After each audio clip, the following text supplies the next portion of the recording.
ਪਰ ਪ੍ਰਧਾਨ ਮੰਤਰੀ ਦਾ ਹੁਣ ਇਹ ਕਹਿਣਾ ਕਿ ਭਾਰਤੀ ਸਰਕਾਰ ਦੇ ਏਜੰਟਸ ਦਾ ਹੱਥ ਹੋਣ ਦੀ ਸੰਭਾਵਨਾ ਦੇ ਪੁਖਤਾ ਸਬੂਤ ਨੇ, ਉਹਨੇ ਇੱਕ ਸੀਰੀਜ਼ ਆਫ ਚੇਨ ਰਿਐਕਸ਼ਨ ਸ਼ੁਰੂ ਕਰ ਦਿੱਤਾ ਜੀ।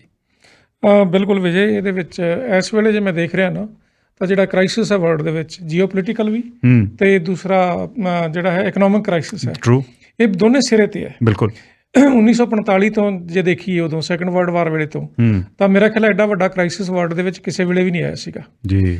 ਉਸ ਕ੍ਰਾਈਸਿਸ ਦੇ ਚੱਲਦਿਆਂ ਇੱਕ ਹੋਰ ਕਿਸਮ ਦਾ ਕ੍ਰਾਈਸਿਸ ਹੈ ਜਿਹੜਾ ਦੋ ਦੇਸ਼ਾਂ ਦੇ ਵਿੱਚ, ਜਿਨ੍ਹਾਂ ਦੇ ਰਿਲੇਸ਼ਨਸ਼ਿਪ ਥੋੜ੍ਹੇ ਜਿਹੇ ਦੋਸਤਾਨਾ ਹੀ ਸੀਗੇ ਜੇ ਆਪਾਂ ਕਹੀਏ ਤਾਂ, ਕਿਉਂਕਿ ਦੇਖੋ ਕੈਨੇਡਾ ਦੇ ਵਿੱਚ ਬਹੁਤ ਇੰਡੀਅਨ ਲੋਕ, ਚਾਹੇ ਉਹ ਪੰਜਾਬ ਦੇ ਮੂਲ ਦੇ ਨੇ, ਚਾਹੇ ਰੈਸਟ ਆਫ ਇੰਡੀਆ 'ਚ ਉਹ ਵੀ ਇੱਥੇ ਨੇ, ਪੀਪਲ ਟੂ ਪੀਪਲ ਕਨੈਕਸ਼ਨ ਬਹੁਤ ਵੱਡਾ ਹੈਗਾ। ਇਹਦੇ ਵਿੱਚ ਇਹੋ ਜਿਹੀ ਗੱਲ ਆਉਣੀ ਹੈ ਜਿਹੜੀ ਇਹ ਬੜੀ ਮੰਦਭਾਗੀ ਹੈ। ਜੇ ਇੰਡੀਅਨ ਏਜੰਸੀਜ਼ ਨੇ ਇਹ ਕੰਮ ਕੀਤਾ ਹੈਗਾ, ਇਹ ਵੀ ਬਿਲਕੁਲ ਨਿਖੇਧੀ ਕਰਨ ਵਾਲਾ ਹੈਗਾ ਜੀ।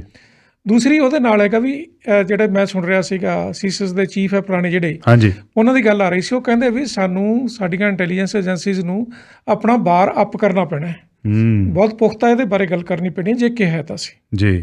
ਸੋ ਦੋਨੋਂ ਚੀਜ਼ਾਂ ਦੇ ਉੱਤੇ ਹੁਣ ਦੋਨੋਂ ਸਰਕਾਰਾਂ ਦੇ ਉੱਤੇ ਇਹ ਜ਼ਿੰਮੇਵਾਰੀ ਬਣ ਗਈ ਹੈ। ਇੰਡੀਆ ਨੇ ਇਹ ਕਹਿਣਾ ਹੈ ਕਿ ਵੀ ਅਸੀਂ ਨਹੀਂ ਕੀਤਾ ਤਾਂ ਸਬੂਤ ਦਿਓ। ਓਕੇ, ਹਾਂ, ਉਹ ਕਰ ਰਹੇ ਨੇ, ਉਹ ਡਿਨਾਈ ਕਰ ਰਹੇ ਨੇ। ਗੱਲ ਕਰਨਾ ਹੋਰ ਚੀਜ਼ ਹੈ ਜੀ, ਗੱਲ ਕਰਨਾ ਤਾਂ ਇਹ ਹੈਗਾ, ਉਹ ਕਹਿ ਰਹੇ ਨੇਗੇ ਵੀ ਦੇਖੋ ਜੀ ਵੇਟ ਕਰ ਲੈਣਾ ਚਾਹੀਦਾ ਸੀ, ਇਹਦੇ 'ਤੇ ਕੋਰਟ ਦਾ ਡਿਸੀਜ਼ਨ ਆ ਦੇਣਾ ਚਾਹੀਦਾ ਸੀ, ਇਨਵੈਸਟੀਗੇਸ਼ਨ ਦੇਣੀ ਚਾਹੀਦੀ ਸੀ। ਇਹ ਗੱਲਾਂ ਤਾਂ ਸਾਰੀਆਂ ਚੱਲਦੀਆਂ ਨੇ ਜੀ। ਦੂਸਰੇ ਪਾਸੇ ਜਿਸ ਢੰਗ ਨਾਲ ਫੋਰਸਫੁਲੀ ਇੱਥੋਂ ਕਿਹਾ ਜਾ ਰਿਹਾ ਹੈਗਾ, ਅਤੇ ਅਲਾਈਜ਼ ਨਾਲ ਵੀ ਡਿਸਕਸ ਕੀਤਾ ਹੋਣਾ ਜੀ। ਦੇਖੋ US ਨਾਲ ਕੀਤਾ ਹੋਣਾ, ਆਸਟ੍ਰੇਲੀਆ ਨਾਲ ਕੀਤਾ ਹੋਣਾ, UK ਨਾਲ ਕੀਤਾ ਹੋਣਾ, ਜਿਹੜੇ ਫਾਈਵ ਆਈਜ਼ ਅਲਾਇੰਸ ਆ। ਹਾਂ, ਪਰ ਜੇ ਉਹ ਵੀ ਜ਼ਿਆਦਾ ਬੋਲ ਨਹੀਂ ਰਹੇ ਤਾਂ ਇਹਦਾ ਮਤਲਬ ਕੁਛ ਕ੍ਰੈਡੀਬਿਲਿਟੀ ਇਹ ਗੱਲ ਕਹਿਣ ਦੇ ਵਿੱਚ ਵੀ ਹੈ। ਸੋ ਇਹ ਗੱਲ ਹੁਣ ਹੌਲੀ ਹੌਲੀ ਸਾਹਮਣੇ ਆਊਗੀ। ਅੱਜ ਦੀ ਜੋ ਸਾਡੇ ਕੋਲ ਇਨਫੋਰਮੇਸ਼ਨ ਹੈ ਜੀ, ਦੋਨੋਂ ਸਾਈਡਸ ਤੋਂ ਕੋਈ ਵੀ ਉਸ ਤਰ੍ਹਾਂ ਦਾ ਸਬੂਤ ਸਾਡੇ ਸਾਹਮਣੇ ਨਹੀਂ ਗਾ। ਡਾਕਟਰ ਸਾਹਿਬ, ਇੱਕ ਸਿਚੁਏਸ਼ਨ ਇਹ ਵੀ ਹੈ ਨਾ ਕਿ ਜਿਹੜੇ ਬਾਕੀ ਦੇ ਮੁਲਕ ਵੀ ਹੈਗੇ ਨੇ, ਜਿਹੜੇ ਐਲਾਈਜ਼ ਵੀ ਹੈਗੇ ਨੇ, ਕਿਉਂਕਿ ਇਹ ਗੱਲ ਪਹਿਲਾਂ ਇੱਕ ਹੋਰ ਕੱਲ੍ਹ ਦੀ ਫਲੋਟ ਹੋਈ ਸੀ ਕਿ ਕੈਨੇਡਾ ਦੀ ਸਰਕਾਰ ਵੱਲੋਂ ਜਾਂ ਕੈਨੇਡੀਅਨ ਅਥਾਰਟੀਜ਼ ਵੱਲੋਂ ਐਲਾਈਜ਼ ਨੂੰ ਅਪਰੋਚ ਕੀਤਾ ਗਿਆ ਸੀ ਵੀ ਅਸੀਂ ਇਹ ਅਨਾਊਂਸਮੈਂਟ ਕਰਨੀ ਹੈ ਕਿ ਤੁਸੀਂ ਕੀ ਕਲੀਅਰ ਸ਼ਬਦਾਂ ਦੇ ਵਿੱਚ ਭਾਰਤ ਦੀ ਨਿਖੇਧੀ ਕਰੋਗੇ। ਪਹਿਲਾਂ ਇਹ ਗੱਲ ਵਾਸ਼ਿੰਗਟਨ ਪੋਸਟ ਨੇ ਕੱਲ੍ਹ ਆਰਟੀਕਲ ਪਬਲਿਸ਼ ਕਰਤਾ ਕਿ ਉਹਨਾਂ ਨੇ ਕਿਹਾ ਵੀ ਜਿਹੜੇ ਬਾਕੀ ਐਲਾਈ ਸੀ ਉਹਨਾਂ ਨੇ ਕੈਨੇਡਾ ਦੀ ਇਸ ਗੱਲ 'ਤੇ ਕੋਈ ਬਹੁਤੀ ਹਾਮੀ ਨਹੀਂ ਭਰੀ। ਉਸ ਤੋਂ ਬਾਅਦ ਫਿਰ ਹੁਣ ਕਲੈਰੀਫਿਕੇਸ਼ਨ ਆਉਣੀਆਂ ਸ਼ੁਰੂ ਹੋਈਆਂ। ਅਮਰੀਕਾ ਨੇ ਕਿਹਾ ਕਿ ਨਹੀਂ ਜੀ, ਅਸੀਂ ਅਜਿਹਾ ਨਹੀਂ ਸੀ ਕੀਤਾ, ਅਸੀਂ ਤਾਂ ਕੈਨੇਡਾ ਦੇ ਨਾਲ ਅਸੀਂ ਸਾਡਾ ਪਾਰਟਨਰ ਮੁਲਕ ਹੈ ਅਤੇ ਅਸੀਂ ਉਹਨਾਂ ਨਾਲ ਕੋਆਪਰੇਟ ਕਰ ਰਹੇ ਹਾਂ, ਅਸੀਂ ਉਹਨਾਂ ਦੇ ਨਾਲ ਖੜ੍ਹੇ ਹਾਂ। ਇਸੇ ਤਰ੍ਹਾਂ ਦੀ ਗੱਲ ਹੁਣ ਬੜੇ ਦਬੇ ਜਿਹੇ ਲਫ਼ਜ਼ਾਂ ਦੇ ਵਿੱਚ ਆਸਟ੍ਰੇਲੀਆ ਦੇ ਪ੍ਰਧਾਨ ਮੰਤਰੀ ਨੇ ਵੀ ਕੀਤੀ ਹੈ। ਉਹਨਾਂ ਨੇ ਕਿਹਾ ਕਿ ਆਸਟ੍ਰੇਲੀਆ ਦੇ ਜਿਹੜੇ ਹੁਣ ਵਿਦੇਸ਼ ਮੰਤਰੀ ਨੇ, ਉਹਨਾਂ ਨੇ ਹਾਇਰ ਅਫੀਸ਼ੀਅਲਸ ਨਾਲ ਇੰਡੀਆ ਦੇ ਵਿੱਚ ਮੁੱਦਾ ਰੇਜ਼ ਕੀਤਾ, ਆਪਣਾ ਕੰਸਰਨ ਜ਼ਾਹਿਰ ਕੀਤਾ। ਪਰ ਜਿਹੜੀ ਤੁਸੀਂ ਡਾਕਟਰ ਸਾਹਿਬ ਇੱਕ ਬੜਾ ਇੰਪੋਰਟੈਂਟ ਤੁਸੀਂ ਗੱਲ ਕੀਤੀ, ਵਰਲਡ ਜਿਹੜੇ ਕ੍ਰਾਈਸਿਸ ਦੇ ਵਿੱਚੋਂ ਨਿਕਲਦਾ ਪਿਆ, ਉਸ ਕ੍ਰਾਈਸਿਸ ਦੇ ਵਿੱਚ ਹੁਣ ਬੜੇ ਸਮੀਕਰਨ ਬਦਲਦੇ ਪਏ ਨੇ। ਜਿਹੜੀ ਜੀਓਪੋਲੀਟੀਕਲ ਮੈਥਮੈਟਿਕਸ ਦੇ ਵਿੱਚ ਬੜਾ ਚੇਂਜ ਆਉਂਦਾ ਪਿਆ ਹੁਣ। ਉਸ ਚੇਂਜ ਦੇ ਸੰਦਰਭ ਦੇ ਵਿੱਚ ਜਿਹੜੇ ਕਈ ਮੁਲਕ ਨੇ, ਉਹਨਾਂ ਵਾਸਤੇ ਹੁਣ ਉਹ ਡਿਪਲੋਮੈਟਿਕਲੀ ਟ੍ਰੈਡ ਕਰਨ ਦੀ ਕੋਸ਼ਿਸ਼ ਕਰ ਰਹੇ ਨੇ ਵੀ ਦੋਹਾਂ ਧਿਰਾਂ ਨੂੰ ਕਿਸੇ ਨੂੰ ਅਫੈਂਡ ਨਾ ਕੀਤਾ ਜਾਵੇ ਇਸ ਸਥਿਤੀ ਦੇ ਵਿੱਚ। ਇੱਕ ਤਾਂ ਵਜੇ ਮੈਂ ਬਾਰੇ ਇਹ ਕਹਿਣਾ ਚਾਹੁੰਦਾ ਵੀ UN ਦੀ ਮੀਟਿੰਗ ਚੱਲ ਰਹੀ ਹੈ। ਹਾਂਜੀ, ਨਿਊਯਾਰਕ UN ਦੀ ਮੀਟਿੰਗ ਦੇ ਵਿੱਚ ਸਾਰੇ ਲੋਕ ਉੱਥੇ ਇਕੱਠੇ ਹੋਏ ਨੇ। ਹਾਂਜੀ, ਇਸ ਵੇਲੇ ਕੋਈ ਵੀ ਇਹੋ ਜਿਹੀ ਗੱਲ ਨਹੀਂ ਕਹਿਣੀ ਚਾਹੂਗਾ ਜਿਹਦਾ ਕਿਸੇ ਨੂੰ ਅਫੈਂਡ ਕਰਨ ਵਾਲੀ। ਇਹ ਮੀਟਿੰਗ ਜਦੋਂ ਓਵਰ ਹੋਊਗੀ, ਉਸ ਤੋਂ ਬਾਅਦ ਜਿਹੜੇ ਰੀਅਲ ਪੋਸਚਰ ਨੇ, ਕੀ ਲੈ ਰਹੇ ਨੇ, ਕਿਹੜੇ ਦੇਸ਼ ਲੈ ਰਹੇ ਨੇ, ਕਿਵੇਂ ਲੈ ਰਹੇ ਨੇ ਜੀ, ਉਹ ਆਉਣਗੇ ਸਾਹਮਣੇ। ਬਿਲਕੁਲ ਇਸ ਵੇਲੇ ਜਿਹੜੀ ਹੈ, ਜਿਸ ਤਰ੍ਹਾਂ ਦਾ ਚਾਈਨਾ ਦਾ ਰਾਈਜ਼ ਹੋ ਰਿਹਾ ਹੈ, ਯੂਕਰੇਨ ਦੀ ਵਾਰ ਚੱਲ ਰਹੀ ਹੈ, ਇਹਦੇ ਵਿੱਚ ਜਿਹੜੀਆਂ ਡੈਮੋਕ੍ਰੇਸੀਜ਼ ਨੇ ਖਾਸ ਕਰਕੇ ਆਪਣੇ ਆਪ ਨੂੰ ਕਹਿੰਦੀਆਂ ਨੇ, ਜਿਹਦੇ ਵਿੱਚ ਇੰਡੀਆ ਵੀ ਸ਼ਾਮਲ ਹੈ, ਇਹਨਾਂ ਦਾ ਇਕੱਠੇ ਰਹਿਣਾ ਵੀ ਜ਼ਰੂਰੀ ਹੈ ਜੀ। ਜੇ ਨਹੀਂ ਇਕੱਠੇ ਰਹਿੰਦੇ ਤਾਂ ਚਾਈਨਾ ਦਾ ਜਿਹੜਾ, ਦੇਖੋ ਚਾਈਨਾ ਨੂੰ ਟੈਕਲ ਕਰਨ ਲਈ ਅਤੇ ਰਸ਼ੀਆ ਨੂੰ ਟੈਕਲ ਕਰਨ ਲਈ US ਦਾ ਵੀ ਜ਼ੋਰ ਲੱਗਿਆ ਹੋਇਆ ਹੈ ਜੀ, UK ਦਾ ਵੀ ਜ਼ੋਰ ਲੱਗਿਆ ਹੋਇਆ ਹੈ, ਜਾਂ G7 ਕੰਟਰੀਜ਼ ਨੇ ਜਿਹੜੇ ਸਾਰਿਆਂ ਦਾ ਜ਼ੋਰ ਲੱਗਿਆ ਹੋਇਆ, ਨੇਟੋ ਦਾ ਵੀ ਜ਼ੋਰ ਲੱਗਿਆ ਹੋਇਆ ਵੀ ਉਹਨੂੰ ਕਿਸ ਤਰ੍ਹਾਂ ਕੰਟੇਨ ਕਰਨਾ ਹੈਗਾ ਜੀ। ਉਹ ਜਿਹੜੀ ਪਾਲਿਸੀ ਆਫ ਕੰਟੇਨਮੈਂਟ ਹੈ, ਉਹਦੇ ਵਿੱਚ ਚਾਹੇ ਆਪਾਂ ਉਸ ਨੂੰ ਮੰਨੀਏ ਜਾਂ ਨਾ ਮੰਨੀਏ, ਇੰਡੀਆ ਵੀ ਇੱਕ ਪਲੇਅਰ ਹੈ। ਕੁਆਡ ਦਾ ਇੰਡੀਆ ਮੈਂਬਰ ਹੈ ਜੀ। ਜਦੋਂ ਵੀ ਦੇਖੋ ਬਾਈਡਨ ਨੇ ਜਿਹੜਾ UN ਦੇ ਵਿੱਚ ਭਾਸ਼ਣ ਦਿੱਤਾ ਸੀ, ਉਹਦੇ ਵਿੱਚ ਵੀ ਕਿਹਾ ਸੀ ਅਸੀਂ ਗੱਲ ਕਰ ਰਹੇ ਹਾਂ ਕਿਉਂਕਿ ਇੰਡੀਆ ਕੁਆਡ ਦਾ ਮੈਂਬਰ ਹੈ ਜੀ। ਸੋ ਇੰਡੀਆ ਨੂੰ ਬਹੁਤਾ ਨਾਰਾਜ਼ ਕਰਨ ਵਾਲੀ ਗੱਲ ਨਹੀਂ ਕੀਤੀ। ਰਿਸ਼ੀ ਸੁਨਕ ਨੇ ਵੀ ਨਹੀਂ ਨਾਰਾਜ਼ ਕਰਨ ਵਾਲੀ ਗੱਲ ਕੀਤੀ, ਪਰ ਬਾਅਦ ਦੇ ਵਿੱਚ ਕਲੈਰੀਫਿਕੇਸ਼ਨਾਂ ਆਉਂਦੀਆਂ ਨੇ ਵੀ ਅਸੀਂ ਕਹਿ ਰਹੇ ਹਾਂ ਉਹਨਾਂ ਨੂੰ।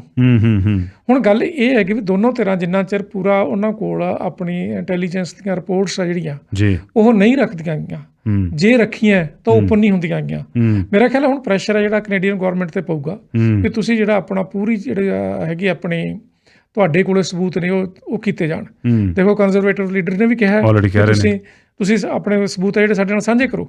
ਸੋ ਇਹ ਸਬੂਤ ਮੇਰਾ ਖਿਆਲ ਹੈ ਜਿੰਨੀ ਛੇਤੀ ਸਾਂਝੇ ਕਰ ਦਿੱਤੇ ਜਾਣ ਵਧੀਆ ਹੈ। ਕ੍ਰੈਡੀਬਿਲਿਟੀ ਦਾ ਕੁਐਸਚਨ ਹੈ। ਅੱਛਾ ਡਾਕਟਰ ਸਾਹਿਬ, ਜਿਹੜੀ ਜੇ ਪੋਲੀਟੀਕਲ ਐਂਗਲ ਤੋਂ ਦੇਖੀਏ, ਜਿਹੜੇ ਪ੍ਰਮੁੱਖ ਮੁਲਕ ਨੇ, ਅਗਲੇ ਸਾਲ ਅਮਰੀਕਾ 'ਚ ਇਲੈਕਸ਼ਨ ਆ, ਅਗਲੇ ਸਾਲ ਇੰਡੀਆ 'ਚ ਵੀ ਇਲੈਕਸ਼ਨ ਆ, ਕੈਨੇਡਾ ਦੇ ਵਿੱਚ ਮਾਈਨੋਰਿਟੀ ਸਰਕਾਰ ਆ, ਅਜੇ ਇਲੈਕਸ਼ਨ ਹੁੰਦਾ ਦਿਸਦਾ ਨਹੀਂ। ਵੈਸੇ UK ਦੇ ਵਿੱਚ ਵੀ ਇਲੈਕਸ਼ਨ ਜਨਵਰੀ 2025 ਦੇ ਵਿੱਚ ਆ। ਜੀ। ਸੋ ਜਿਹੜੀ ਆਹ ਸਾਰੀ ਸਥਿਤੀ ਆ, ਇਹ ਕਿਵੇਂ ਉਸ ਪੋਲੀਟੀਕਲ ਕੈਲਕੂਲਸ ਨੂੰ ਵੀ ਇੰਪੈਕਟ ਕਰਦੀ ਹੈ ਜਾਂ ਕਰਦੀ ਹੋ ਸਕਦੀ ਹੈ? ਵਿਜੇ, ਇੱਕ ਤਾਂ ਇਹਦੇ ਵਿੱਚ ਸਭ ਤੋਂ ਵੱਡੀ ਗੱਲ ਹੈ ਵੀ ਸਾਰੀਆਂ ਸਰਕਾਰਾਂ ਜਿੰਨੀਆਂ ਵੀ ਹੈਗੀਆਂ ਨੇ ਇਸ ਵੇਲੇ ਅਨਪ੍ਰੈਸੀਡੈਂਟਡ ਜਿਹੜਾ ਇੱਕ ਇਕਨੋਮਿਕ ਕ੍ਰਾਈਸਿਸ ਦੇ ਵਿੱਚੋਂ ਲੰਘ ਰਹੀਆਂ ਨੇ। ਅਸੀਂ 1977 ਵਾਲੀ ਪੋਜੀਸ਼ਨ ਤੇ ਦੁਬਾਰਾ ਆ ਚੁੱਕੇ ਹਾਂ ਜੀ। ਸਟੈਗਫਲੇਸ਼ਨ ਸੀ ਜਦੋਂ, ਦੇਖੋ ਕੈਨੇਡਾ ਦਾ ਗਰੋਥ ਰੇਟ 0 ਹੋ ਚੁੱਕਿਆ ਹੈ ਜੀ, ਇਨਫਲੇਸ਼ਨ ਫਿਰ 4% ਹੈ। ਹਾਂਜੀ, ਸਟੈਗਫਲੇਸ਼ਨ ਕੀ ਹੈ? ਇਨਫਲੇਸ਼ਨ ਤੇ ਸਟੈਗਨੇਸ਼ਨ ਇਕੱਠੇ ਆ ਰਹੇ ਨੇ। ਹਾਂ, ਮਹਿੰਗਾਈ ਦੀ ਦਰ ਜਿਹੜਾ ਟਾਰਗੇਟ ਆ ਉਹ ਤੋਂ ਜ਼ਿਆਦਾ ਹੈ ਤੇ ਉਹ ਤੇ ਪਰਸਿਸਟ ਕਰ ਰਹੀ ਹੈ। ਕੋਈ ਵੀ ਦਵਾਈ ਕੰਮ ਨਹੀਂ ਕਰ ਰਹੀ ਬੇਸਿਕਲੀ, ਜਦੋਂ ਉਹ ਤੇ ਦਵਾਈ ਕੰਮ ਨਹੀਂ ਕਰ ਰਹੀ ਜੀ, ਤੇ ਗਰੋਥ 0 ਹੋ ਚੁੱਕੀ ਹੈ। ਰਾਈਟ, ਸਾਰੇ ਦੇਸ਼ਾਂ ਦਾ ਹਾਲ ਹੋ ਚੁੱਕਿਆ ਹੈਗਾ ਆਲਮੋਸਟ। ਇਸ ਪਾਸੇ ਵੱਲ ਨੂੰ ਜਾਂ ਵਧ ਰਹੇ ਨੇ। ਹੁਣ ਉਹ ਸਰਕਾਰਾਂ ਨੇ ਜਦੋਂ ਇਲੈਕਸ਼ਨ ਲੜਦੀਆਂ ਤਾਂ ਇਸ ਚੀਜ਼ ਨੂੰ ਵੀ ਐਡਰੈਸ ਕਰਨਾ ਹੈਗਾ। ਇਹ ਕ੍ਰਾਈਸਿਸ ਦੇ ਵਿੱਚੋਂ ਕਿਵੇਂ ਨਿਕਲਿਆ ਜਾਵੇ, ਕੋਈ ਰਸਤਾ ਨਹੀਂ ਦਿਸ ਰਿਹਾ ਹੈਗਾ ਜੀ। ਦੂਸਰੇ ਪਾਸੇ ਕੀ ਹੈ ਵੀ ਯੂਕਰੇਨ ਵਾਰ ਹੈ ਜਿਹੜੀ, ਉਹਦੇ ਦੋ ਇੰਪੈਕਟ ਹੋ ਰਹੇ ਨੇ। ਇੱਕ ਤਾਂ એનર્ਜੀ ਪ੍ਰਾਈਸਿਸ, ਸਾਨੂੰ ਸਾਰਿਆਂ ਨੂੰ ਪਤਾ ਹੈ ਜੀ। ਦੂਸਰੇ ਪਾਸੇ ਜਿਹੜਾ ਉਹ ਗ੍ਰੇਨ ਐਕਸਪੋਰਟ ਐਗਰੀਮੈਂਟ ਸੀ ਉਹ ਵੀ ਰੱਦ ਹੋ ਚੁੱਕਿਆ ਹੈਗਾ। ਬਿਲਕੁਲ, ਹਾਂਜੀ। ਉਹਦੇ ਨਾਲ ਫੇਰ ਫਰਦਰ ਜਿਹੜਾ ਐਤਕੀ ਸਾਡਾ ਜਿਹੜਾ ਆਪਣਾ ਪ੍ਰਾਈਸਿਸ ਨੇ ਫੂਡ ਦੀਆਂ ਡਾਊਨ ਆਈਆਂ ਨੇ। ਪਰ ਜੇ ਉਹ ਕ੍ਰਾਈਸਿਸ ਪਰਸਿਸਟੈਂਟ ਰਹਿੰਦਾ ਹੈ ਜੀ ਤਾਂ ਫਿਰ ਦੁਬਾਰਾ ਵੱਧ ਸਕਦੀਆਂ ਨੇ ਸਾਰੀ ਦੁਨੀਆ ਦੇ ਵਿੱਚ। ਇਹ ਵੀ ਬੜੀ ਵੱਡੀ ਗੱਲ ਹੈਗੀ। ਸੋ ਉਹ ਕ੍ਰਾਈਸਿਸ ਹੱਲ ਨਹੀਂ ਹੋ ਰਿਹਾ ਹੈਗਾ। ਉਹਨਾਂ ਦਾ ਕਾਊਂਟਰ ਅਫੈਂਸਿਵ ਹੈ, ਜਿਸ ਤਰ੍ਹਾਂ ਦਾ ਸੋਚਿਆ ਜਾ ਰਿਹਾ ਸੀ ਵੀ ਸ਼ਾਇਦ ਉਹਦੇ ਵਿੱਚੋਂ ਕੋਈ ਸਮਝੌਤਾ ਨਿਕਲ ਆਏਗਾ, ਰਸ਼ੀਆ ਪਿੱਛੇ ਹਟੇਗਾ, ਉਹ ਕਾਊਂਟਰ ਅਫੈਂਸਿਵ ਵੀ ਇਫੈਕਟਿਵ ਨਹੀਂ ਹੋ ਰਿਹਾ ਹੈਗਾ। ਬਿਲਕੁਲ, ਸਰਦੀ ਫੇਰ ਆ ਗਈ ਹੈ। ਗੈਸ ਪ੍ਰਾਈਸਿਸ ਜਿਹੜੀਆਂ ਹੈਗੀਆਂ ਇਹ ਦੁਬਾਰਾ ਵਧਣੀਆਂ ਸ਼ੁਰੂ ਹੋਣਗੀਆਂ। ਯੂਰਪੀਅਨ ਯੂਨੀਅਨ ਵਾਸਤੇ ਕ੍ਰਾਈਸਿਸ ਦੁਬਾਰਾ ਵਧੇਗਾ। ਜਰਮਨੀ ਨੇ ਆਪਣਾ ਜਿਹੜਾ 7% ਟੈਕਸ ਹੈ ਜਿਹੜਾ ਗੈਸ ਦੇ ਉੱਪਰ, ਉਹ ਵਧਾ ਕੇ 19% ਕਰਨ ਦੀ ਗੱਲ ਕਰ ਰਹੇ ਹੈ ਜੀ। ਐਂਡ ਆਲਰੇਡੀ ਜਰਮਨੀ ਦੇ ਵਿੱਚ ਪਿਛਲੇ 2 ਕੁਆਟਰ ਦੇ ਵਿੱਚ ਇਕਨੋਮੀ ਕੰਟਰੈਕਟ ਕੀਤੀ ਆ, ਉਹ ਰਿਸੈਸ਼ਨ ਵਾਲੇ ਪਾਸੇ ਵੱਧ ਚੁੱਕੇ ਹੋਏ ਨੇ। ਬਿਲਕੁਲ, ਸਟੈਗਨੇਸ਼ਨ ਕਹਿ ਲਓ ਜਾਂ ਰਿਸੈਸ਼ਨ ਵਾਲੇ ਪਾਸੇ ਨੇ ਜੀ। ਹੁਣ 19% ਸੇਲ ਟੈਕਸ ਵਧਾਉਣਾ 7% ਤੋਂ ਜੀ, ਇਹਦਾ ਮਤਲਬ ਕੀ ਹੈ ਵੀ ਉਹ ਕੰਟੇਨ ਕਰਨ ਦੀ ਕੋਸ਼ਿਸ਼ ਕਰ ਰਹੇ ਨੇ ਵੀ ਗੈਸ ਦੀ ਸਾਡੀ ਜਿਹੜੀ ਹੈਗੀ ਮੰਗ ਹੈ ਘਟੇ। ਉਹਦੇ ਨਾਲ ਫਿਰ ਕੀ ਇਕਨੋਮਿਕ ਗਰੋਥ ਹੋਰ ਰੁਕੂਗਾ ਜੀ। ਇਹ ਸਾਰੇ ਚੈਲੰਜ ਇਸ ਵੇਲੇ ਸਾਹਮਣੇ ਆ ਰਹੇ ਨੇ। ਔਰ ਮੈਨੂੰ ਉਹਦੇ 'ਚ ਇੱਕ ਹੋਰ ਗੱਲ ਲੱਗ ਰਹੀ ਹੈ ਵੀ ਇਸ ਵੇਲੇ ਜਿਹੜੀ ਹੈ ਨਾ, ਖਾਸ ਕਰਕੇ ਚਾਈਨਾ ਤੇ US ਹਾਂਜੀ ਤੇ ਰਸ਼ੀਆ ਜੀ, ਇਹਨਾਂ ਤਿੰਨਾਂ ਦੇ ਵਿੱਚ ਭਾਵੇਂ ਓਪਨ ਨਹੀਂ ਹੋ ਰਹੀ ਗੱਲ, ਇਹ ਗੱਲ ਚੱਲ ਰਹੀ ਹੈ ਵੀ ਯੂਕਰੇਨ ਵਾਰ ਨੂੰ ਕਿਵੇਂ ਐਂਡ ਕੀਤਾ ਜਾਵੇ ਜੀ। ਕਿਉਂਕਿ ਮੈਂ ਇਹਦੇ ਵਿੱਚ ਕੁਝ ਗੱਲਾਂ ਤੁਹਾਡੇ ਨਾਲ ਕਰਨੀਆਂ ਚਾਹੁੰਦਾ ਜੀ। ਇੱਕ ਤਾਂ ਵਾਈਟ ਹਾਊਸ ਦੇ ਨੈਸ਼ਨਲ ਸਿਕਿਉਰਿਟੀ ਐਡਵਾਈਜ਼ਰ ਹੈ ਜਿਹੜਾ ਜੇਕ ਸੁਲੀਵਨ, ਹਾਂਜੀ, ਇਹ ਮਿਲੇ ਨੇ ਚਾਈਨੀਜ਼ ਫੋਰਨ ਮਿਨਿਸਟਰ ਨੂੰ ਮਾਲਟਾ ਦੇ ਵਿੱਚ। ਸੋ ਅਮਰੀਕਾ ਦੇ ਨੈਸ਼ਨਲ ਸਿਕਿਉਰਿਟੀ ਐਡਵਾਈਜ਼ਰ ਤੇ ਚਾਈਨਾ ਦੇ ਫੋਰਨ ਮਿਨਿਸਟਰ, ਉਹਨਾਂ ਦੀ ਮੁਲਾਕਾਤ ਹੋਈ ਆ। ਉਹ ਆਪਣੀ ਕਮਿਊਨਿਸਟ ਪਾਰਟੀ ਦੇ ਵਿੱਚ ਵੀ ਬੜਾ ਵੱਡਾ ਅਹੁਦਾ ਉਹਨਾਂ ਕੋਲੇ। ਰਾਈਟ, ਇਹ ਨਹੀਂ ਕਿ ਵੀ ਉਹ ਇਕੱਲੇ ਫੋਰਨ ਮਿਨਿਸਟਰ ਨੇ, ਉਹ ਪਾਰਟੀ ਦੇ ਵਿੱਚ ਵੀ ਉਹਨਾਂ ਦੀ ਬਹੁਤ ਵੱਡੀ ਸੇ ਹੈ ਜੀ। ਉਹ ਮਿਲੇ ਨੇ ਮਾਲਟਾ ਦੇ ਵਿੱਚ। ਇਮੀਡੀਏਟਲੀ ਉਸ ਤੋਂ ਬਾਅਦ ਜਿਹੜੇ ਚਾਈਨੀਜ਼ ਫੋਰਨ ਮਿਨਿਸਟਰ ਨੇ ਉਹ ਰਸ਼ੀਆ ਚਲੇ ਗਏ ਨੇ ਜੀ, ਉੱਥੇ ਗੱਲਬਾਤ ਕਰਨ ਜੀ। ਇੱਕ ਤਾਂ ਇਹ ਹੈ। ਦੂਸਰਾ ਕੀ ਹੈ ਵੀ ਚਾਈਨਾ ਦੇ ਜਿਹੜੇ ਟਾਪ ਡਿਪਲੋਮੈਟ ਹੈ, ਉਹਨਾਂ ਨੇ ਜਿਹੜੇ ਕਿੰਨੇ ਦਿਨ ਹੀ ਆਪਣੀ ਜਿਹੜੀ ਹੈਗੀ ਕੰਸਲਟੇਸ਼ਨ ਕੀਤੀ ਹੈਗੀ ਅਮਰੀਕਨ ਗੌਰਮੈਂਟ ਨਾਲ ਵੀ ਕਿਵੇਂ ਚਾਈਨਾ ਦਾ ਤਾਂ ਜਿਹੜਾ ਇਹਨਾਂ ਦਾ ਆਪਣਾ ਸਟੇਲਮੇਟ ਹੈ ਉਸ ਨੂੰ ਐਂਡ ਕੀਤਾ ਜਾਵੇ ਜੀ। ਇਹ ਗੱਲ ਵੀ ਸਾਡੇ ਸਾਹਮਣੇ ਹੈ। ਰਸ਼ੀਅਨ ਪ੍ਰੈਜ਼ੀਡੈਂਟ ਹੈ ਜਿਹੜੇ, ਉਹ ਥੋੜ੍ਹੇ ਸਮੇਂ ਦੇ ਵਿੱਚ ਚਾਈਨਾ ਆ ਰਹੇ ਨੇ। ਸ਼ੀ ਜਿਨਪਿੰਗ ਨੂੰ ਮਿਲਣ, ਬਿਲਕੁਲ ਉਹਨਾਂ ਨੂੰ ਮਿਲਣ ਆ ਰਹੇ ਨੇ। ਇਹਦੇ ਨਾਲ ਕੀ ਹੈ, ਜਿਹੜੀ ਮਾਸਕੋ ਹੈ ਜਿਹੜੀ, ਉਹ ਕਹਿੰਦੇ ਵੀ ਸਾਨੂੰ ਚਾਈਨਾ ਨੇ 3 ਚੀਜ਼ਾਂ ਸਾਡੇ ਨਾਲ ਕਮਿਟਮੈਂਟ ਕੀਤੀ ਹੈ। ਇੱਕ ਤਾਂ ਹਾਂਗਕਾਂਗ ਵਾਲੀ ਗੱਲ, ਇੱਕ ਉਹਨਾਂ ਨੇ ਕਿਹਾ ਤਿੱਬਤ ਵਾਲੀ ਗੱਲ, ਤੇ ਇੱਕ ਨਾਲ ਉਹਨਾਂ ਨੇ ਕਿਹਾ ਤਾਇਵਾਨ ਵਾਲੀ ਗੱਲ ਦੇ ਵਿੱਚ ਰਸ਼ੀਆ ਸਾਨੂੰ ਸਪੋਰਟ ਕਰੂਗਾ। ਹੁਣ ਇਸ ਦੇ ਨਾਲ ਅਗਲੀ ਗੱਲ ਕੀ ਹੈ, ਕਿਉਂਕਿ ਚਾਈਨਾ ਦੇ ਉਧਰ ਐਕਸਪੈਂਸ਼ਨਰੀ ਐਂਬੀਸ਼ਨਸ ਹੈਗੇ ਨੇ, ਹਾਂਗਕਾਂਗ ਦੀਆਂ ਪ੍ਰੋਬਲਮਸ ਵੀ ਹੈਗੀਆਂ ਨੇ। ਅੱਛਾ, ਜਿਹੜੇ ਨਾਰਥ ਕੋਰੀਆ ਦੇ ਕਿਮ ਜੋਂਗ ਉਨ, ਉਹ ਹੁਣੇ ਜਾ ਕੇ ਰਸ਼ੀਆ 'ਚ ਮੁਲਾਕਾਤ ਕਰਕੇ ਆਏ ਨੇ। ਯੈਸ। ਸੋ ਇਹ ਜਿਹੜੀ ਸਾਰੀ ਇਸ ਵੇਲੇ ਇੱਕ ਡਿਸਕੋਰਸ ਚੱਲ ਰਿਹਾ ਹੈਗਾ, ਉਹਦੇ ਵਿੱਚ ਕੀ ਹੈ ਵੀ ਸਾਰੇ ਹੀ ਦੇਸ਼ ਇੱਕ ਆਪਣਾ ਪ੍ਰੈਸ਼ਰ ਬਿਲਡ ਕਰਨ ਦੀ ਕੋਸ਼ਿਸ਼ ਕਰ ਰਹੇ ਨੇ। ਉਹਦੇ ਨਾਲ ਜਿਹੜੀ ਥੱਲੇ ਅੰਡਰ ਕਰੰਟ ਹੈ, ਉਹਦੇ ਵਿੱਚ ਮੈਨੂੰ ਲੱਗਦਾ ਗੱਲਬਾਤ ਵੀ ਚੱਲ ਰਹੀ ਹੈ ਵੀ ਕਿਸ ਤਰ੍ਹਾਂ ਇਹਨੂੰ ਐਂਡ ਕੀਤਾ ਜਾਵੇ। ਬਾਕੀ ਜਿਹੜੀ ਅੱਜ ਡਿਸਕਸ਼ਨ ਹੋਣੀ ਹੈ ਯੂਕਰੇਨ ਦੇ ਉੱਪਰ, ਹਾਂਜੀ, ਉਹਦੇ 'ਚ ਪਤਾ ਲੱਗੂਗਾ ਵੀ ਕਿਹੜੀਆਂ ਗੱਲਾਂ ਕਹੀਆਂ ਜਾਂਦੀਆਂ ਨੇ ਯੂਐਨ ਅਸੈਂਬਲੀ ਦੇ ਵਿੱਚ। ਉਹਦੇ ਵਿੱਚ ਬਹੁਤ ਵੱਡੇ ਇੰਡੀਕੇਸ਼ਨਸ ਆਉਣਗੇ। ਦੇਖੋ, ਯੂਕਰੇਨ ਦੇ ਪ੍ਰੈਜ਼ੀਡੈਂਟ ਵੀ ਰਸ਼ੀਆ ਦੇ ਆਪਣੇ ਅਮਰੀਕਾ ਦੇ ਵਿੱਚ ਆ ਕੇ ਬੈਠੇ ਹੋਏ ਨੇ। ਉਹ ਵੀ ਉੱਥੇ ਯੂਐਨ ਅਸੈਂਬਲੀ ਨੂੰ ਸੰਬੋਧਨ ਕਰ ਰਹੇ। ਯੂਐਨ ਅਸੈਂਬਲੀ ਤਾਂ ਚਲੋ ਉਹ ਆਪਣੇ ਦੇਸ਼ 'ਚ ਬੈਠੇ ਵੀ ਕਰ ਸਕਦੇ ਸੀ। ਜੀ। ਮੇਰਾ ਖਿਆਲ ਹੈ ਇੱਕ ਵੱਡੀ ਗੱਲਬਾਤ ਹੋਊਗੀ ਉੱਥੇ। ਜੀ। ਵਾਪਸੀ ਤੇ ਉਹਨਾਂ ਨੇ ਕੈਨੇਡਾ ਰੁਕਦੇ ਹੋਏ ਵੀ ਜਾਣਾ, ਕੈਨੇਡਾ ਵੀ ਆਉਣਾ ਹੈਗਾ। ਸੋ ਮੇਰੇ ਖਿਆਲ ਦੇ ਵਿੱਚ ਇਸ ਵੇਲੇ ਉੱਥੇ ਸਾਰੇ ਦੇਸ਼ਾਂ ਦੇ ਰਿਪਰੈਜ਼ੈਂਟੇਟਿਵ ਹੈ। ਯੂਕਰੇਨ ਵਾਰ ਬਾਰੇ ਵੀ ਵੱਡੀ ਗੱਲ ਹੋਊਗੀ। ਜਿੰਨਾ ਚਿਰ ਸਾਡਾ ਇਸ ਵੇਲੇ ਐਨਰਜੀ ਦਾ ਜਿਹੜਾ ਕ੍ਰਾਈਸਿਸ ਹੈ ਦੁਨੀਆ ਦਾ, ਉਹ ਹੱਲ ਨਹੀਂ ਹੁੰਦਾ, ਇਨਫਲੇਸ਼ਨ ਦੇ ਘਟਣ ਦੇ ਚਾਂਸਸ ਘੱਟ ਹੈ ਜੀ। ਕੈਲਗਰੀ ਦੇ ਵਿੱਚ ਪੈਟਰੋਲੀਅਮ ਕਾਨਫਰੰਸ ਹੋ ਰਹੀ ਹੈ, ਉੱਥੇ ਉੱਥੇ ਇਹ ਜੋ ਇੰਡੀਕੇਟਰ ਸਾਨੂੰ ਆ ਰਹੇ ਨੇ ਉਹ ਇਹ ਆ ਰਹੇ ਨੇ ਕਿ ਵੀ ਥੋੜੇ ਸਮੇਂ ਦੇ ਵਿੱਚ $90 ਤੋਂ ਜਿਹੜਾ ਕਰੂਡ ਆਇਲ ਪ੍ਰਾਈਸ ਨਹੀਂ ਘਟਣਾਗਾ। ਰਾਈਟ, 92 ਚੱਲ ਰਿਹਾ, 92 93। ਹਾਂਜੀ ਹਾਂਜੀ, ਉਹ ਕਹਿੰਦੇ 90 ਤੋਂ ਘਟਣ ਦੀ ਆਸ ਨਹੀਂ, ਉਸੇ ਲੈਵਲ ਤੇ ਰਹਿਣਾ, ਉਸੇ ਲੈਵਲ ਤੇ ਰਹਿਣਾ ਹੈ, ਬਹੁਤ ਲੰਬੇ ਸਮੇਂ ਲਈ ਨਹੀਂ, ਪਰ ਕੰਸੀਡਰੇਬਲ ਸਮੇਂ ਲਈ, ਵੀ ਥੋੜੇ ਸਮੇਂ ਲਈ ਨਹੀਂਗਾ, ਥੋੜੇ 'ਚ 5-6 ਮਹੀਨੇ ਰਹੂਗਾ ਇਹ, 10 ਸਾਲ ਵੀ ਰਹਿ ਸਕਦਾ ਹੈਗਾ ਜੇ ਹੁਣ ਇਹ ਸਾਡੇ ਕੋਲ ਸਾਰਾ ਕ੍ਰਾਈਸਿਸ ਇਸ ਤਰ੍ਹਾਂ ਦਾ ਰਹਿੰਦਾ ਹੈ। ਔਰ ਇੱਕ ਇਹਦੇ ਵਿੱਚ ਜਿਹੜੀ ਤੁਸੀਂ ਗੱਲ ਕੀਤੀ ਸੀ ਕੈਨੇਡਾ ਦੀ ਵਿਜੇ, ਉਹ ਇਹ ਹੈ ਕੈਨੇਡਾ ਦੇ ਵਿੱਚ ਜੇ ਇੰਡੀਆ ਨਾਲ ਪ੍ਰੋਬਲਮ ਆਉਂਦੀ ਹੈ ਤਾਂ ਉਹਦੇ ਨਾਲ ਜਿਹੜੀ ਕੈਨੇਡਾ ਦੀ ਇਕਨੋਮਿਕ ਅੰਬੀਸ਼ਨ ਹੈ ਇੱਕ ਡਾਈਵਰਸੀਫਿਕੇਸ਼ਨ ਦੀ ਆਪਦੀ ਜੀ। ਦੇਖੋ ਟ੍ਰੇਡ ਟਾਕਸ ਬੰਦ ਹੋਈਆਂ ਨੇ, ਬਿਲਕੁਲ ਕੈਨੇਡੀਅਨ ਆਇਲ ਹੈ ਜਿਹੜਾ ਗੱਲਬਾਤ ਚੱਲ ਰਹੀ ਸੀਗੀ ਵੀ ਪੈਸੀਫਿਕ ਦੇ ਵਿੱਚ ਕਈ ਦੇਸ਼ਾਂ ਦੇ ਨਾਲ ਇਹਨਾਂ ਨੇ ਆਪਣਾ ਉਹ ਐਗਰੀਮੈਂਟ ਵੀ ਲੈ ਕੇ ਆਂਦਾ ਸੀਗਾ ਵੀ ਉਹਦੇ ਨਾਲ ਅਸੀਂ ਉੱਥੇ ਡਾਈਵਰਸੀਫਿਕੇਸ਼ਨ ਕਰਨੀ, ਵੀ ਸਾਡੀਆਂ ਐਕਸਪੋਰਟ ਆ ਜਿਹੜੀਆਂ ਡਾਈਵਰਸੀਫਾਈ ਹੋਣ। ਉਹਦੇ ਵਿੱਚ ਇੱਕ ਇੰਡੀਆ ਵੱਡਾ ਪਲੇਅਰ ਹੋ ਸਕਦਾ ਸੀਗਾ ਜੀ, ਉਹਦੇ ਉੱਪਰ ਵੀ ਹੁਣ ਬ੍ਰੇਕ ਲੱਗ ਗਈ ਹੈਗੀ। ਸੋ ਇਸ ਵੇਲੇ ਜੋ ਹੈ ਨਾ ਵਰਲਡ ਇੱਕ ਬੜੇ ਵੱਡੇ ਕਿਓਸ ਦੇ ਵਿੱਚ ਹੈ, ਔਰ ਜਿਹੜੀ ਇੰਡੀਆ ਤੇ ਕੰਟਰੋਵਰਸੀ ਹੈ ਇਹਨੇ ਉਹ ਕਿਓਸ ਦੇ ਵਿੱਚ ਐਡੀਸ਼ਨ ਕੀਤੀ ਹੈ। ਬਿਲਕੁਲ ਡਾਕਟਰ ਸਾਹਿਬ, ਦੇਖੋ ਇਸ ਵੇਲੇ ਜਿਹੜੇ ਵੱਡੇ ਮੁਲਕ ਨੇ, ਕੈਨੇਡਾ ਦੀ ਰਸ਼ੀਆ ਨਾਲ ਤਾਂ ਆਲਰੇਡੀ ਦੇਖੋ ਤਣੋ ਤਣੀ ਆ, ਉਹ ਸਾਰੇ ਵੈਸਟਰਨ ਵਰਲਡ ਦੀ ਹੈਗੀ ਆ, ਚਾਈਨਾ ਦੇ ਨਾਲ ਨਹੀਂ ਬਣਦੀ, ਇੰਡੀਆ ਦੇ ਨਾਲ ਵੀ ਹੁਣ ਡਿਪਲੋਮੈਟਿਕ ਸਪੈਟ ਬੜਾ ਹੁਣ ਵੱਡਾ ਹੋ ਗਿਆ ਇਹ। ਇਸ ਸਭ ਦੇ ਵਿੱਚ ਜੇ ਅਸੀਂ ਹੁਣ ਦੇਖੀਏ ਇਕਨੋਮਿਕ ਚੈਲੰਜਸ ਕਾਫੀ ਵੱਡੇ ਹੋ ਸਕਦੇ ਨੇ ਕੈਨੇਡਾ ਵਾਸਤੇ, ਅਤੇ ਜਿਹੜੇ ਬਾਕੀ ਦੇ ਮੁਲਕ ਨੇ, ਗੱਲ ਫਿਰ ਉੱਥੇ ਹੀ ਆਉਂਦੀ ਆ ਕਿ ਉਹ ਗੱਲੀ ਬਾਤੀ ਤਾਂ ਕੈਨੇਡਾ ਦਾ ਪੱਖ ਪੂਰਨਗੇ, ਗੱਲੀ ਬਾਤੀ ਉਹ ਨਖੇਦੀ ਵੀ ਕਹਿ ਦੇਣਗੇ ਵੀ ਹਾਂ ਜੋ ਹੋਇਆ ਗਲਤ ਹੋਇਆ, ਜੋ ਹੋਇਆ ਵੀ ਗਲਤ ਹੈ ਕਿ ਇੱਥੇ ਕੈਨੇਡੀਅਨ ਸੋਇਲ 'ਤੇ ਕੈਨੇਡੀਅਨ ਦਾ ਕਤਲ ਹੋਣਾ ਗਲਤ ਹੈ।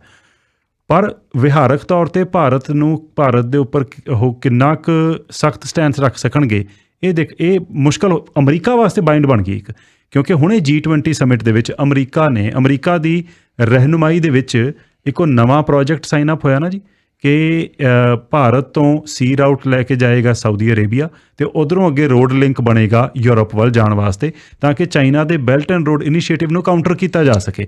ਅਮਰੀਕਾ ਵੱਲੋਂ ਉੱਧਰੋਂ ਉਹ $multi-billion ਦਾ ਪਲਾਨ, ਉਹਨੂੰ ਹਰੀ ਝੰਡੀ ਦਿੱਤੀ ਗਈ। ਉੱਧਰੋਂ ਇਸ ਤਰ੍ਹਾਂ ਦਾ ਜਿਹੜਾ ਇਹ ਇੱਕ ਡਿਪਲੋਮੈਟਿਕ ਸਪੈਟ ਹੈ, ਇਹਨੂੰ ਨੈਵੀਗੇਟ ਕਰਨਾ ਆਈ ਥਿੰਕ ਸਭ ਤੋਂ ਵੱਡੇ ਬਾਈਂਡ ਦੇ ਵਿੱਚ ਇਹਦੇ 'ਚ ਅਮਰੀਕਾ ਵਾਲੇ ਫਸ ਜਾਂਦੇ ਨੇ। ਕਈਆਂ ਦਾ ਇਹ ਵੀ ਕਹਿਣਾ, ਸੌਰੀ ਮੈਂ ਤੁਹਾਡਾ ਇੱਥੇ ਵੀ ਟਿੱਪਣੀ ਚਾਹੁੰਦਾ ਡਾਕਟਰ ਸਾਹਿਬ, ਕਈਆਂ ਦਾ ਇਹ ਵੀ ਕਹਿਣਾ ਵੀ ਇਹ ਸਾਰਾ ਹੋ ਸਕਦਾ ਵੀ ਅਮਰੀਕਾ ਇਸ ਕਰਕੇ, ਕਈ ਕੰਸਪੀਰੇਸੀ ਥਿਓਰੀਜ਼ ਵੀ ਹੁਣ ਫਲੋਟ ਹੋ ਰਹੀਆਂ ਨੇ ਵੀ ਕਿਉਂਕਿ ਬ੍ਰਿਕਸ ਜਿਹੜੇ ਨੇਸ਼ਨ ਨੇ ਆਪਣੀ ਕਰੰਸੀ ਸ਼ੁਰੂ ਕਰਨਾ ਚਾਹੁੰਦੇ ਨੇ, ਬ੍ਰਿਕਸ ਦੇ ਵਿੱਚ ਇੰਡੀਆ ਇੱਕ ਬੜਾ ਇੰਪੋਰਟੈਂਟ ਪਲੇਅਰ ਆ, ਵੀ ਇਹ ਇੰਡੀਆ ਦੇ ਉੱਪਰ ਦਬਾਅ ਪਾਉਣ ਦਾ ਵੀ ਇੱਕ ਤਰੀਕਾ ਹੋ ਸਕਦਾ।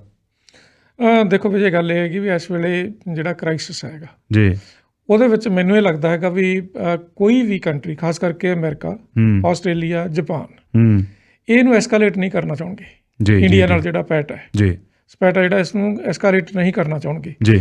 ਉਹ ਇਹਦੇ ਵਿੱਚ ਜਿਹੜੀ ਉਹਨਾਂ ਦਾ ਰੁਖ ਹੈ ਸਮਝੌਤਾਵਾਦੀ ਰਹੂਗਾ, ਵੀ ਇਹਦੇ ਉੱਤੇ ਕੋਈ ਨਾ ਕੋਈ ਸਮਝੌਤਾ ਕੀਤਾ ਜਾਵੇ ਜੀ।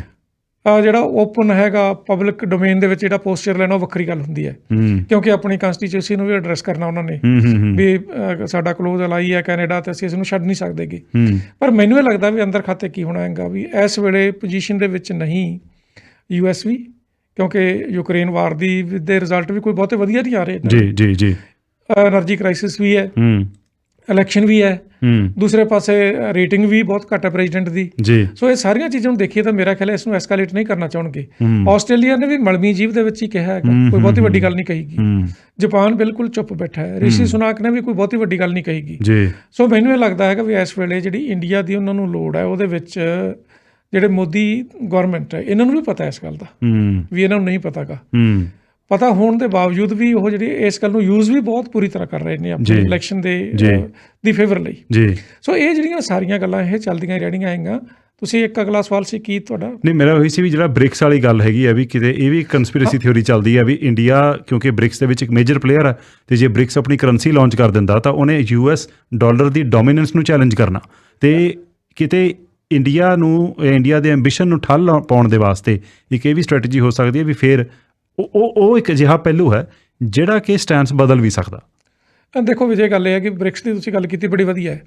ਬ੍ਰਿਕਸ ਦੀ ਪਹਿਲੀ ਗੱਲ ਤਾਂ ਹੈਗੀ ਵੀ ਬ੍ਰਿਕਸ ਹੈ ਜਿਹੜੀ ਉਹ ਥੋੜ੍ਹੀ ਜਿਹੀ ਸਕਸੈਸਫੁਲ ਹੋ ਰਹੀ ਹੈ, ਨੰਬਰ 1 ਤਾਂ ਹੈ, ਉਹਦੀ ਐਕਸਪੈਂਸ਼ਨ ਹੋ ਰਹੀ ਹੈ, 6 ਦੇਸ਼ ਨਵੇਂ ਸ਼ਾਮਲ ਹੋ ਰਹੇ ਨੇ ਉਹਦੇ ਵਿੱਚ।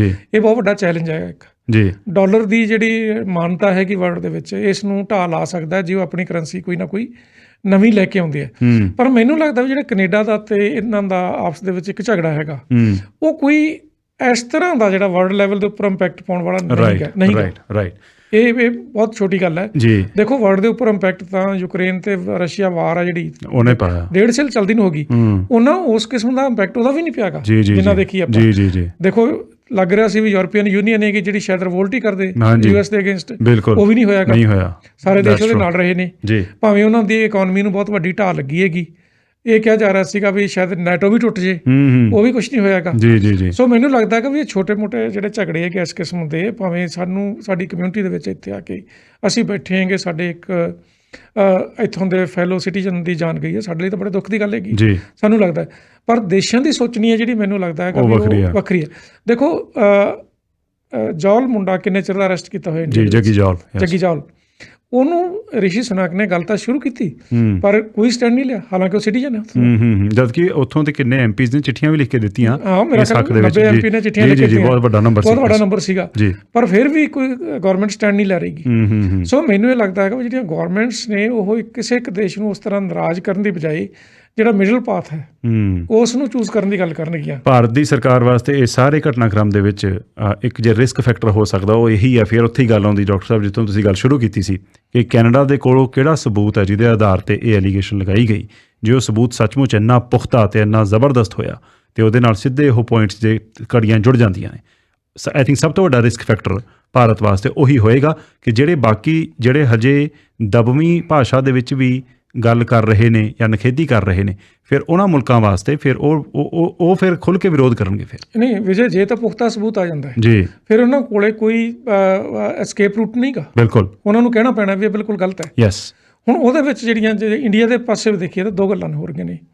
ਇੱਕ ਤਾਂ ਇਹ ਹੈ ਵੀ ਮੋਦੀ ਇਸ ਵੇਲੇ ਨਰਿੰਦਰ ਮੋਦੀ ਦੀ ਪਾਰਟੀ ਹੈ ਜਿਹੜੀ ਇਸ ਇਸ਼ੂ ਨੂੰ ਯੂਜ਼ ਕਰ ਰਹੀ ਹੈ, ਯੂਜ਼ ਕਰਕੇ ਉਹ ਆਪਣਾ ਪੱਕਾ ਕਰ ਰਿਹਾ, ਪਰ ਇਹਦੇ ਨਾਲ ਇੱਕ ਉਹਦੇ ਲਈ ਖਤਰਾ ਵੀ ਹੈ ਜੀ। ਜੇ ਇੰਟਰਨੈਸ਼ਨਲ ਕਮਿਊਨਿਟੀ ਨੂੰ ਇੰਨਾ ਨਾਰਾਜ਼ ਕਰ ਲੈਂਦੇ ਨੇ ਜੀ, ਜਿਸ ਤਰ੍ਹਾਂ ਦਾ ਨੈਰੇਟਿਵ ਬਿਲਡਿੰਗ ਕਪੈਸਿਟੀ ਇੱਥੇ ਹੈ, ਜਾਂ ਕਿਸੇ ਕਿਸਮ ਦੀ ਜਿਹੜੀ ਸਕੁਈਜ਼ ਕੀਤੀ ਜਾ ਸਕਦੀ ਹੈ। ਫਰਜ਼ ਕਰੋ ਤੁਹਾਡਾ ਵਰਲਡ ਬੈਂਕ ਫੰਡ ਰੋਕ ਦਿਓ, ਤੁਸੀਂ IMF ਦੇ ਜਿਹੜੇ ਫੰਡ ਰੋਕ ਦਿਓ, ਟ੍ਰੇਡ ਰੋਕ ਦਿਓ, ਤੁਸੀਂ ਸੈਂਕਸ਼ਨਸ ਲਾ ਦਿਓ, ਤਾਂ ਫਿਰ ਬਹੁਤ ਵੱਡੀ ਕ੍ਰਾਈਸਿਸ ਉਹਦੇ ਲਈ ਖੜਾ ਹੋ ਸਕਦਾ ਹੈ। ਬਿਲਕੁਲ, ਉਹ ਰਿਸਕ ਫੈਕਟਰ ਬੜਾ ਸਟਰੋਂਗ ਹੈ, ਬਹੁਤ ਸਟਰੋਂਗ ਹੈ ਜੀ। ਉਹ ਬਹੁਤ ਵੱਡਾ ਇੱਕ ਰਿਸਕ ਫੈਕਟਰ ਮੋਦੀ ਲਈ ਹੈ, ਇੰਟਰਨੈਸ਼ਨਲ ਕਮਿਊਨਿਟੀ ਨੂੰ ਵੀ ਨਾਰਾਜ਼ ਕਰਨਾ, ਭਾਵੇਂ ਉਹ ਹੁਣ ਤੱਕ ਯੂਜ਼ ਕਰ ਰਹੇ ਨੇ, ਪਰ ਆਉਣ ਵਾਲੇ ਸਮੇਂ ਦੇ ਵਿੱਚ ਉਹਨਾਂ ਲਈ ਵੀ ਇਹ ਸੋਚਣਾ ਪੈਣਾ ਜੀ।